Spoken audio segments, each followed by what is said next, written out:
दोस्तों, आज मैं आप लोगों को ऐसी कहानी सुनाने जा रहा हूँ जिसे सुनकर आप लोगों का दिल दहल जाएगा। ये कहानी एक सैनिक की है जो वियतनाम में युद्ध के लिए गया था। युद्ध समाप्त होने के बाद जब उसके घर लौटने की बारी आई तो उसने अपने माता पिता को सैन फ्रांसिस्को से फ़ोन किया। माँ और पिताजी, मैं घर आ रहा हूँ, लेकिन घर आने से पहले मुझे आपसे एक बात पूछनी है। मेरा एक दोस्त है जिसे मैं अपने साथ घर लाना चाहता हूँ, क्या मैं उसे ला सकता हूँ? बिल्कुल बेटा, ये भी कोई पूछने की बात है? हमें तुम्हारे दोस्त से मिलकर बहुत खुशी होगी, माता पिता ने जवाब दिया। लेकिन पहले एक बात आप लोग जान लें, सैनिक बोलता गया। युद्ध में वह बहुत बुरी तरह घायल हो गया है। उसने एक बारूदी सुरंग पर पैर रख दिया था और उसने अपना एक हाथ और पैर गंवा दिया है। उसके पास कोई जगह नहीं है जहां वो जा सके, इसलिए मैं उसे अपने साथ रहने के लिए लाना चाहता हूं। उसकी यह बात सुनकर उसकी माँ बोली, बेटा, तुम्हारे दोस्त के बारे में जानकर हमें बहुत दुख हुआ। हो सकता है हम उसके रहने के लिए कोई और जगह तलाश कर सके। नहीं माँ, मैं चाहता हूँ कि वो हमारे साथ रहे। लेकिन बेटा, अब पिताजी ने कहा, तुम समझ नहीं रहे हो कि तुम क्या चाह रहे हो। इस तरह का अपाहिज व्यक्ति हमारे लिए कितना बड़ा बोझ होगा।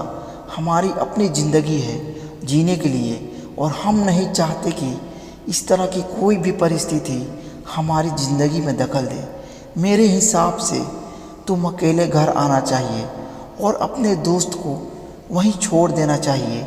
वह अपनी ज़िंदगी जीने के लिए कोई ना कोई रास्ता निकाल ही लेगा। सुनकर उस सैनिक ने फ़ोन रख दिया।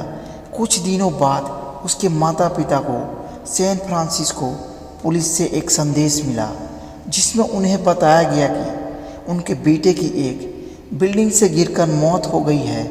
पुलिस के हिसाब से ये सुसाइड केस था। दुखी माता पिता ने तुरंत ही सैन फ्रांसिस्को के लिए फ़्लाइट बुक कराई और वहाँ पहुँच गए। वहाँ उन्हें शहर के मुर्दा घर ले जाया गया ताकि वे अपने बेटे की पहचान कर सके। उन्होंने उसकी पहचान कर ली, किंतु ये देखकर उनकी कंपकपी छूट गई कि उनके बेटे का बस एक हाथ और एक पैर था। दोस्तों, इस कहानी में जो माता पिता हैं वे हम में से बहुत से लोगों की तरह हैं जो अपनी सुविधाओं को सबसे अधिक महत्व देते हैं। वे उन लोगों से प्यार करना या रहना या समय बिताना चाहते हैं जो दिखने में अच्छे हैं, स्वस्थ हैं या फिर जिनके साथ रहकर उन्हें मज़ा आता है। वे ऐसे लोगों को पसंद नहीं करते जो देखने में अस्वस्थ, सुंदर या स्मार्ट नहीं हैं, जिनके साथ वे मज़ा नहीं कर पाते या जो किसी भी रूप में उनके लिए असुविधाजनक है। वे ऐसे लोगों से दूरी बना कर रखते हैं। लेकिन कभी कभी उनके इसी व्यवहार के कारण उनके सामने ऐसी परिस्थितियां उत्पन्न हो जाती हैं जब उन्हें पछताना पड़ता है। आइए हम अपने लोगों को वैसे ही हालत में, वैसे ही सिचुएशन में एक्सेप्ट करें जैसे वे हैं और ज़रूरत पड़ने पे उनकी मदद करें। दोस्तों, यह कहानी आपको कैसी लगी? अगर अच्छी लगी तो एक प्यारा सा कमेंट कर दें और यूट्यूब चैनल सच्ची कहानी को सब्सक्राइब और लाइक करना ना भूलें ताकि अगले वीडियो का नोटिफिकेशन आप तक पहुंच जाए। चलते हम मिलेंगे नेक्स्ट वीडियो में।